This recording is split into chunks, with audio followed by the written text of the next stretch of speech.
औरत कैद रहना चाहती है मर्द की मोहब्बत में। ओए हाय, वाह जी वाह, ये तो कमाल कह दिया आपने। मुझे नहीं लगता ऐसे होता है कि आपको किसी से प्यार हो गया शादी के बाद, अब वो प्यार क्या है और इतना शदीद हो गया कि बस भाई समझ नहीं आ रहा अब क्या करना।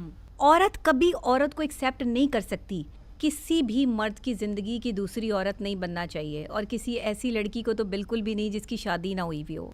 हमको ऐसा लगता है कि हम किसी से प्यार करने लग पड़े हैं, किसी से इश्क हो गया। इश्क मैं कहता हूँ कि इसलिए कहना चाह रहा हूँ आपसे, लीवरेज ले रहा हूँ कि इश्क कहना, क्योंकि क्लेम किया जाता है, रोते बहुत हैं, कई बाजू काट लेते हैं, कई पता नहीं क्या क्या चीज़ें कर बैठते हैं। ये भी मैं शादी से पहले की बात कर रहा हूँ, शादी से पहले की, हाँ, के कर लेते हैं। फिर शादी के बाद वो चेंज हो जाता है सारा कुछ, यानी कि जिस माशूक के लिए आप दर बदर हो रहे होते हैं, चीखे मार रहे होते हैं, जब वो माशूक यूं ही घर के अंदर एंटर होता है तो सिचुएशन बदल जाती है। यानी कि वही माशूक जो सा वो ऐसा लगता है कि ट्यूशन वाली बाजी बन गई है और मैंने सुबह टाइम पे उठना है और सुबह बाहर टाइम पे जाना है। तो ये जो एकदम चेंजिंग आती है, फिर तो वो इश्क और मोहब्बत रही नहीं।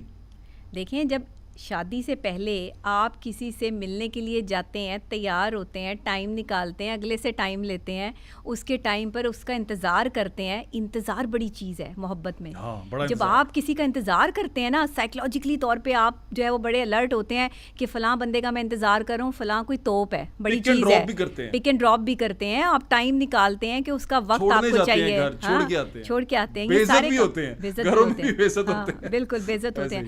आप ये सब कुछ बड़े शौक से हो रहे होते हैं और इसे कबूल भी कर रहे होते हैं, कबूल कर रहे होते हैं, एक्सेप्टेंस आ रही है। क्योंकि आप इसलिए कबूल कर रहे होते हैं क्योंकि आपकी इमोशंस और आपकी फीलिंग्स उसके साथ जुड़ी होती हैं, और वो तब तक जुड़ी होती हैं जब तक दूसरा बंदा जो है ना वो आपके अंदर इन्वॉल्व नहीं हो जाता। जैसे ही मर्द को पता चलता है ना ये औरत मेरे साथ जो है वो जुड़ गई है, हाँ अब ये कहीं नहीं जाएगी, उस वक्त मर्द जो है वो रिलैक्स हो जाता है और उस औरत को जो है ना वो ऐसे अपनी मोहब्बत से आहिस्ता आहिस्ता आज़ाद करना शुरू करता है कि वो आज़ादी जो है वो औरत को पसंद नहीं होती।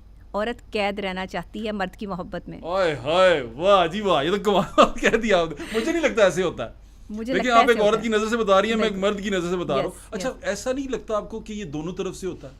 अच्छा, कि वो खातून भी जुनसी है, मतलब जिससे आपको बहुत बेपनाह मोहब्बत होती है, वो जो ही आपके उसमें आती है, निकाह में आती है, आपकी मनकूहा होती है, तो वो भी बदलना शुरू कर देती है। वो भी पहले उसका सारा फोकस आप होते हैं, उसके बाद उसका फोकस आपसे रिलेटेड हर चीज़, माँ बाप, बहन भाई सारे होना शुरू हो जाते हैं। ये क्या तमाशा है? मतलब फिर फोकस क्यों हटा लेती हैं? जब आपका फोकस एक शख्स से हट के मुख्तलिफ लोगों पर जो है वो बट जाता है। अच्छा, अभी उस पे ना जाए, अभी निगलेक्ट तो होता है ना, निगलेक्ट तो होता है ना बंदा, निगलेक्ट तो होता है ना वो बंदा जिससे फोकस आउट हुआ है आपका। अच्छा, देखिए, आपका शौहर जब आपके पास आ गया तो आपको वो अपनी जागीर लगना शुरू हो जाता है कि बस ठीक है, अब ये मेरी सल्तनत है, मैं यहाँ की मलिका हूँ और मेरा ही हुक्म सादिर होगा तो ये सारी चीज़ें होंगी। अब होता ये है कि आप अपना हुक्म ज़रूर चलाएं, आप बीवी हैं, आपका शौहर आपकी मोहब्बत है, आपकी कुल कायनात है, आप उस पर अपना एतमाद ज़रूर रखें, लेकिन उसे कैद करने की कोशिश ना करें। मर्द को कैद करने की कोशिश करेंगे ना, भाग जाएगा। डॉक्टर साहब, दो बातें हो गई। मर्द को नहीं कैद कर सकते, मर्द कैद नहीं करना और औरत कैद रखनी है। हाँ, नहीं, औरत भी नहीं कैद करनी। आपने कहा औरत कैद रहना चाहती है। औरत कैद रहना चाहती है, ये उसका अपनी मर्जी है। अच्छा, हाँ, ये उसकी अपनी मर्जी है। प्यार से कैद रखें, प्यार से, मोहब्बत में, ऐसे नहीं कि आप किसी पे एलिगेशन लगा दें और उसको कैद रखें, ऐसे नहीं। औरत एहसास में कैद रहना चाहती है। पंजाबी में कहते हैं फंसा के रखें किसी ना किसी तरह। फंसा के नहीं, वो वाला फंसा के नहीं। मोहब्बत और एहसास का रिश्ता जब एक औरत के साथ शौहर का कायम होता है और एक शौहर जो है उसको पूरी स्पेस दे रहा होता है, उसकी इज्जत कर रहा होता है, उसको शॉपिंग करा रहा है, उसके खाने का, पीने का, हर चीज़ का ध्यान रख रहा है, औरत खुश होती है। ये म्यूचुअल अंडरस्टैंडिंग है। हाँ, म्यूचुअल अंडरस्टैंडिंग है, दोनों तरफ से होनी जरूरी होती है। कोई एक बंदा इसके लिए एफर्ट नहीं करता। बिल्कुल ठीक। अच्छा, अब हम एक स्टेप आगे आ जाते हैं। पहले हमने किया शादी से पहले मोहब्बत, प्यार, इश्क, उसमें चीजें होती हैं, अब्बू नहीं माने, बहन नहीं मानी, भाई नहीं माना, भाई को गुस्सा चढ़ गया। अब हम आ जाते हैं शादी के बाद जी। वो हमने डिस्कस कर लिया कि दोनों को रिलेशन। अब इसके अंदर जब हम एक्स्ट्रा मैरिटल अफेयर्स में जाते हैं, हाँ, ये बड़े सिचुएशन पैदा हो जाती है ना। देखें कैसे पैदा हो जाती है। मैं सवाल में अब मैं उसको बता दूं कि फॉर एग्जाम्पल, पहले हम मर्द की साइड ले लें ना, मेरी साइड ले लें कि आपको किसी से प्यार हो गया शादी के बाद, अब वो प्यार क्या है और इतना शदीद हो गया कि बस भाई समझ नहीं आ रहा अब क्या करना। वो आपको अब इधर के भी नहीं रहे, वो धोबी के कुत्ते वाली बात हो गई ना घर के रहे ना घाट के रहे। तो वो सिचुएशन में अच्छा, हम दिल में तो चल रहा होता है कि ये बड़ा भाई पकीज़ा रिश्ता है, ये बड़ा साफ सुथरा है, इसको हम कर सकते हैं क्योंकि हमारा दीन इजाजत देता है, हम इसको अपना सकते हैं, हम इसके करीब जा सकते हैं, हम इसको अपनी मनकूहा कर सकते हैं। बिल्कुल बिल्कुल। तो फिर गिल्टी फीलिंग भी रहती है, गिल्ट भी रहता है। अब यहाँ पर बंदा क्या करे, मतलब वो खातून के साथ बिल्कुल हेड टू टोज हुआ है कि मतलब कहता है यार इसके अलावा मेरा दिल नहीं लगना, अब क्या करें? देखिए, एक मर्द बहुत मुश्किल से किसी औरत की मोहब्बत में गिरफ्तार होता है, और अगर वो किसी की मोहब्बत में गिरफ्तार हो जाए तो सारी ज़िंदगी उसको भुला नहीं पाता। सुन रही होंगी बहुत सारी, है ना? बिल्कुल याद रखना। हाँ, बिल्कुल। और अगर उसे किसी से वाकई ही सच्ची हकीकी मोहब्बत हो ना, तो वो उसको कभी भी जो है ना वो अपने से अलग नहीं करना चाहता, उस पर शक भी करना शुरू कर देता है।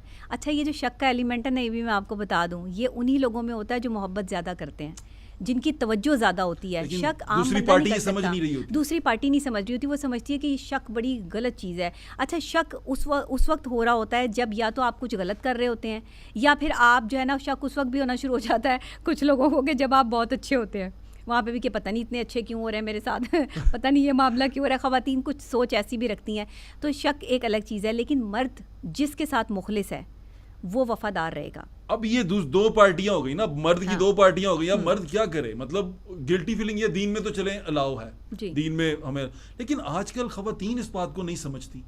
वो कहती हैं नहीं भाई तू दूजा कीता ते तू बार करो, बार या मैं बार या तू बार। हाँ, देखिए, मर्द को 4 शादियों की इजाज़त इसलिए नहीं है कि वो अपने शौक़ से शादियां करे, ठीक है, या अपने जो है वो इत्मीनान के लिए या सुकून के लिए 4 शादियां करे। मर्द कभी भी किसी एक औरत को उस तरह खुश नहीं रख पाएगा अपनी 4 शादियों में जिस तरीके से इंसाफ का तकाजा है, क्योंकि इंसाफ के तकाजे पूरे करने हैं ना, ऐसे नहीं शादी करनी। ऐसे नहीं है कि आप दूसरी तीसरी चौथी शादी कर लें और फिर आप कहें कि जी मैं मर्द हूँ, मैंने 4 शादियां कर ली। मर्द आप तब हैं जब आप औरत का नखरा उठाने के काबिल हैं। मर्द आप उठाएं, फिर आपको बहुत शौक है ना खवातीन को, जब लोगों को मुझे नहीं, मेरे घर में देखा जा रहा है। हाँ, आपको नहीं, लेकिन जो है जिन मर्दों को बहुत शौक है खवातीन के साथ जो है वो ताल्लुक रखने का। के बाद मैं भी घर से बाहर हूँ नहीं, मेरे लिए तो आप मेरे भाई हैं, तो जाहिर बात है उन्होंने कहा डॉक्टर साहब को मशवरे ले आए। हाँ, नहीं बिल्कुल भाभी, मेरा नहीं ख्याल है कि इस बात पर जो है वो कोई भी एलिगेशन लगाएंगी, क्योंकि यहाँ पर हम बात जनरल कर रहे हैं, जनरल डिस्कशन हो रही है।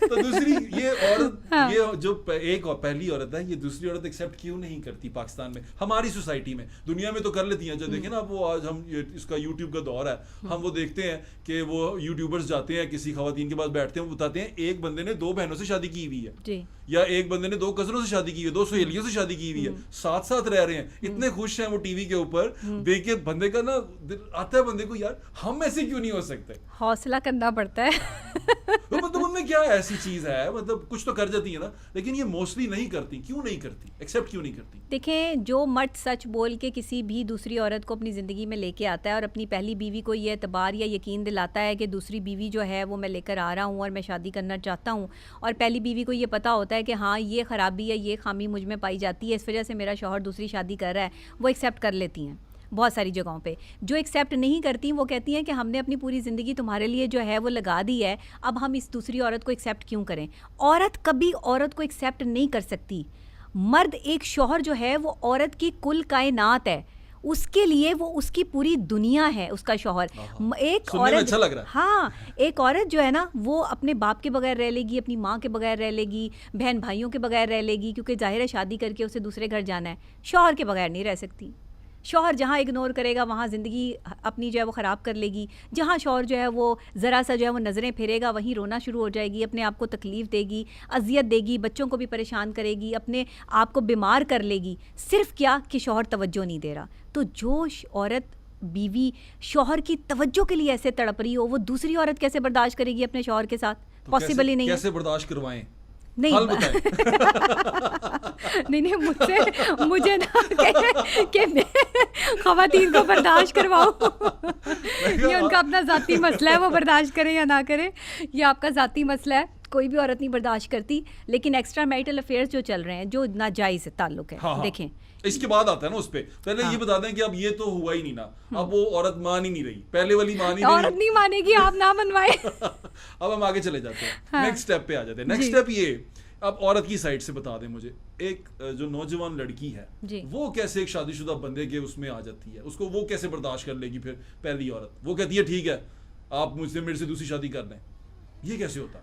किसी भी मर्द की ज़िंदगी की दूसरी औरत नहीं बनना चाहिए, और किसी ऐसी लड़की को तो बिल्कुल भी नहीं जिसकी शादी ना हुई भी हो। हाँ, किसी के साथ कोई मिसहैप हुआ है, वो तलाक याफ्ता है, बेवा है, उसकी अर्ली एज में शादी हो गई थी, तो वो किसी शादीशुदा शख्स के साथ शादी कर ले, लेकिन जिसकी भी पहली बीवी और बच्चे मौजूद हों उसकी दूसरी बीवी मत बने। आपकी ज़िंदगी बहुत स्पॉइल हो जाएगी, आप मेंटली तौर पर डिस्टर्ब हो जाएंगी, आपको वो उस तरह वक्त नहीं दे पाएगा। अगर आपसे छुप के शादी करेगा, बेशक जितना भी आपको जो है वो प्रोटेक्ट कर ले, वो आपको वक्त ही नहीं दे पाएगा। जब वक्त ही नहीं दे पाएगा तो शौहर से तो रिक्वायरमेंट ही वक्त की है। शौहर तो चला गया ना, फिर हाँ, इश्क वो तो फिर बढ़ गया। बस इश्क, फिर जो है वो आप तन्हा रह जाएंगे, और फिर आप जो है वो रो रो के अपने आप को जो है वो बस अल्लाह के साथ जो है वो कनेक्ट कर लेंगे। लेकिन कैसी बात है, हम एक बंदे के लिए अपनी जान देने के लिए तैयार हो जाते हैं, अपने आप को सुसाइडल अटैम्प्ट करना शुरू कर देते हैं, अपने आप को पता नहीं किस किस तरीके से जो है वो मेंटली डिस्टर्ब होकर मुख्तलिफ मेंटल डिसऑर्डर में आके जो है वो लड़कियां भी ख़ास तौर पे अपने आप को जो है परेशान कर रही होती हैं, तकलीफ़ दे रही होती हैं,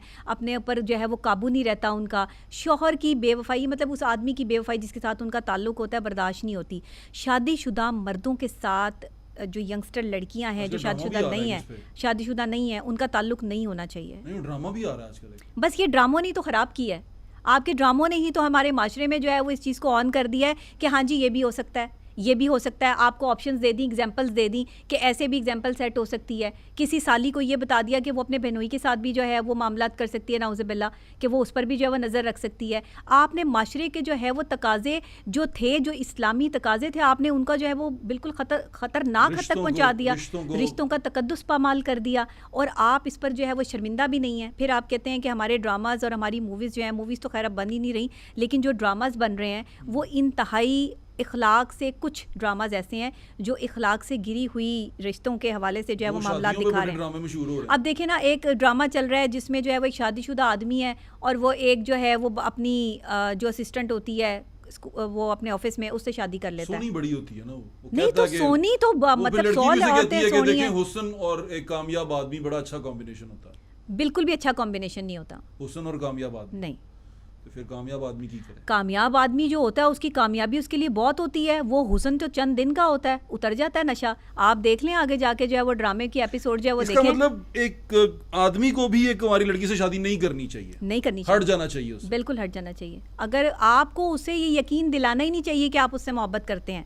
एक शादीशुदा आदमी जो है वो एक कुंवारी लड़की पर नज़र रखे ही ना, कि जिसकी शादी हुई नहीं है, उसे तो आप अपनी बहन बेटी की तरह समझें। आप उसका जो है वो सहारा बने, अगर उसको पैसों की जरूरत है ना तो भाई बन के उसकी जो है वो मदद करें ना कि आप उसके साथ जो है वो एसोसिएट हो। सुनने वाले सोच रहे होंगे की हो रहा है वो सोच रहे डॉक्टर साहब अच्छी लव गुरु है, हमें अच्छे मशवरे देते, तुसी क्या धी भैन बना लो, फौरन सिर पे हाथ रख दो। नहीं तो आप जो है वो किसी की जिंदगी तो ना स्पॉइल करें। हमारी नौजवान लड़कियां देखें किस तरह डॉक्टर साहब खुदकुशी की तरफ जा रही हैं। पूछ रहा था कि इश्क हो जाए तो फिर क्या करें, उन बंदा क्या इश्क अल्लाह से करें, इश्क अल्लाह से करें। आपके पास इतना फजूल टाइम है कि आप इश्क जो है वो बंदे के साथ लगा के बैठे हुए हैं, उसको आपने कुल कायनात बना लिया अपनी। आपकी कुल कायनात सिर्फ रब ताला की जात है, आपकी कुल कायनात कोई इंसान नहीं हो सकता। लव गुरु नहीं बन सकती आप, मैंने हिसाब लगाया। नहीं, मैं लव गुरु हूँ भी नहीं, मैं लव गुरु नहीं, मैं हकीकत में अपनी बात करती हूँ, सच बोलती हूँ। लव के बारे में बात नहीं, देखिए अब मेरी बात तो सुने, जो मोहब्बत होती है ना वो बड़ी सारी जस्टिफिकेशन देती है जी। हर चीज की जस्टिफिकेशन मोहब्बत में मौजूद होती है। यानी कि बंदा सोच रहा होता है ना कि ये मैं कर रहा हूँ, उसके लिए जस्टिफिकेशन 3-4 हज़ार तैयार की होती हैं। जो आपने मुझे कहा ना कि नहीं करना चाहिए, ऐसा नहीं करना चाहिए, उस वक्त तो समझ ही नहीं आ रही होती। देखिए समझ नहीं आ रही होती, इसका अंजाम क्या है, मोहब्बत का अंजाम क्या है मुझे बताइए। अंजाम तो वैसे भी इंसान का मौत ही है, मरते जाना ही है। नहीं वो मौत तो देखिए अटल हकीकत है ना, लेकिन जिंदा रह के मरने से जो है वो इस तरह का मरना बेहतर है। और सुने उसमें ऐसे है, रोज मरना है। उसमें एक एग्जांपल ऐसे है कि बंदे को एक टाइम पे जाके रिग्रेट होता है दोनों को जी। कहीं हम जैसे फॉर एग्जांपल 2 लोग हैं, वो किसी को मिले हैं बहुत अरसे के बाद, जो बहुत प्यार करते हैं, जिन्होंने नई शादी की, बिल्कुल ऐसे, तो वो जाके एक टाइम पे सोचते हैं कि अगर हम कर लेते तो अच्छा ना होता, शादी कि कर आज लेते। भी तो कि आज भी तो हम एक दूसरे के बगैर मर रहे हैं। आज तक हम एक दूसरे को भूल ही नहीं पाए, आज तक एक दूसरे, और हर चीज में हमें एक दूसरा ही नजर आता है, हम खाना खाएं, हम चलें फिरें, हम कहीं सही। अच्छी नज़ारा देखें, जी। हम एक दूसरे को याद करते हैं और याद करते करते उम्र गुजार दी। जी, ह्यूमन साइकोलॉजी है कि जो चीज़ इंसान को नहीं मिलती ना उसके लिए वो तगो-दो करता है, उसके बारे में सोचता है, ख्यालाती दुनिया बनाता अगे है। रस्ता तो सुना, तुसी तो सानू उत्थे ही रोकदा, धी भैन बना देखे लो। ना, हाँ नहीं मैं आपको सही कह रही हूँ। हाँ। किसी शादीशुदा मर्द को किसी भी गैर शादीशुदा लड़की की जिंदगी खराब करने का इख्तियार नहीं है। बिल्कुल ठीक है, नहीं करना चाहिए Agreed, आपको। डॉक्टर साहब agreed। अगर कोई आपके लालच के पैसे के लालच में आपके साथ जो है वो जुड़ रही है और वो उसकी मजबूरी है कोई, तो उसकी मजबूरी पूरी कर दें, लेकिन खुदा के लिए अपने ज़मीर का सौदा इस तरह ना करें कि किसी की ज़िंदगी खराब ज़मीर कर की दें। बात तो आई नहीं, मैं तो दिल की बात कर रहा हूँ। नहीं, दिल ज़मीर है तो ही बाद नहीं, में है। दिल नहीं है, दिल एक खून का लोथड़ा है, ये नहीं, पंपिंग मशीन मैं है, वो दिल नहीं गालिब है। वाले दिल की बात कर रहा नहीं, हूँ। दिल नहीं है, दिल सिर्फ शायरी में है, दिमाग है। हाँ तो वो दिमाग आ है। गया है ना, अब उसके Yes. बारे में बताएं। ज़मीर तो हम बाद में जाएंगे हाँ। कि अब वो रिग्रेट होएगा ना फिर, यानी कि एक बड़ी उम्र में जाके हम सोचें और कहीं पे वो हमें नजर आए और हम सोचें कि यार मैं ये कर सकता था, मेरे पास इतनी ताकत थी कि मैं ये उस वक्त कर सकता था और मैं ये बोझ लेके अब दुनिया से जाऊंगा। ये अब क्या करें फिर, अब उस रिग्रेट को कैसे देखिए दूर करें? वो तो रहेगा हमेशा आपकी जिंदगी में, चलो जिस फिर चीज को कोई ना कोई इंसान- लाके रखो तुसी दिल नू, कोई ना कोई रोग ला के रखो। नहीं देखे ना, जिस इंसान को इंसान हासिल नहीं कर पाता, ये ह्यूमन साइकोलॉजी हाय है हाय। कि आप उस पर रिग्रेट होते हैं, आपको उस पर जो है वो अफसोस होता है, मुझे तकलीफ वो होती है। फिल्म याद आ रही है रॉकस्टार, जिसमें हाँ। वो कहता है ना कि दिल टूटना चाहिए अच्छा म्यूजिक बनाने के लिए। हाँ, तो इसका yes। मतलब आप चाहती हैं कि रोग लेके चलें तो तब जो सी शख्सियत है वो ज्यादा गहरी होगी। जिसका दिल टूटता है ना वो कुछ बन जाता है,